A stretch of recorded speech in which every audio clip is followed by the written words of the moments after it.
Good afternoon, I'm Scott Booser and these are the headlines at 2. Today's top stories. As we speak, the Cabinet is meeting to make crucial decisions about the Brexit deal. Theresa May will be trying to win support over her leaving draft agreement. Abby Lambden is in the studio with more on the conditions of this draft. What's being discussed? The Cabinet meeting has just started for Theresa May's Brexit deal. May says she's near the Brexit endgame, but will the Cabinet sign it off? We will find out in a couple of hours. Major talking points in Brussels over Irish border issues, the EU insisting on a backdrop arrangement. Both sides believe that bringing borders back would put the peace progress at risk. The backstop with the agreed draft is believed to avoid a return border with the Republic by keeping the UK as a whole aligned with the EU customs union for limited time. So Scott, people are wondering how long will this deal go on for, and will there be an agreement by Christmas? Nobody knows how this is going to pan out. Leaving the EU is put in place Friday the 29th of March 2019. Back to you, Scott. Very interesting. And Chesil Bay, the eastern tidal mudflat on the River Itchen near Northam, is no stranger to rising pollution levels. Volunteers have cleared a ton of rubbish, including bottles and polystyrenes, from the blanks. Hannah Watkins was there. Volunteers have come together to help clean up the local Chesil Bay Nature Reserve. Their aim was to improve the habitat for wildlife by clearing away all the rubbish brought in by the tides. I spoke to Maren Williams, a Surfers Against Sewage rep, to find out about the progress of Chesil Bay and how people can help improve the plastic pollution problem. So why is this so important that people get involved and help out along the beaches? Particularly for Chesil Bay, you can really see the difference that it's making.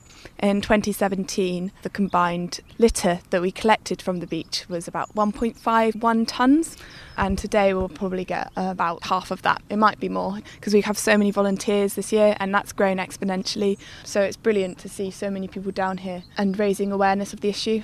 And what's your role here today? So what I'm doing today is we're collecting citizen science data for a bottle, for the types and sizes of plastic bottles and cans that we find on the beach. And this will go towards informing about the nature of the deposit return scheme that we've campaigned to get in place in the UK, which will be in place in a couple of years. So what more could people be doing to improve this issue? So we've got our Plastic Free Communities project to tackle this issue. Not tackle, but work with business. So they'd swap coffee cups for biodegradable or packaging as well. If they've got polystyrene, that's a big one. Swapping that to paper, cardboard, cornstarch, those types of things. I'm Hannah Watkins for Solent Journalism. 1 in 4 men are victims of domestic violence. Support group Mankind say there needs to be more support for male abuse victims. We spoke to Yvonne, who explains where men can go for help.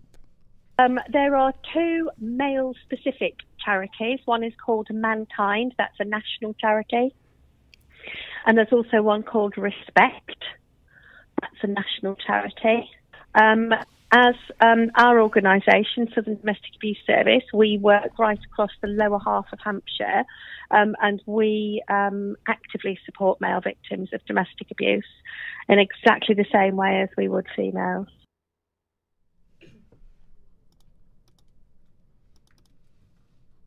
Southampton City Council has said that certain memorabilia are being removed from families' graves because they pose a health and safety risk.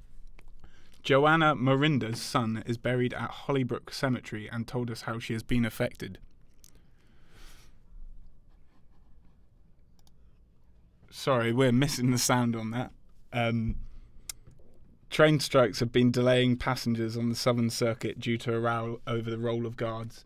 Zornica Vuchkova asked the manager of Southampton Central Station if this dispute will ever be resolved.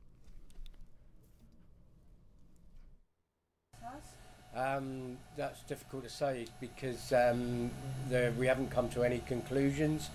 Well, hopefully it will be in the very, very near future, but as we would say here, there's not a light at the end of the tunnel at the moment, but we can't answer that question. It could be weeks, it could be months. What is causing the strikes? The cause of it is because they're they're trying to take the guards off the trains, but we think it's just round the London area, not so much from Weymouth to London. That's the major issue, is that they're on about taking the guards off the trains. That's all for today. Thank you for tuning in. Don't forget, follow all our latest at www.solentjournalism.co.uk.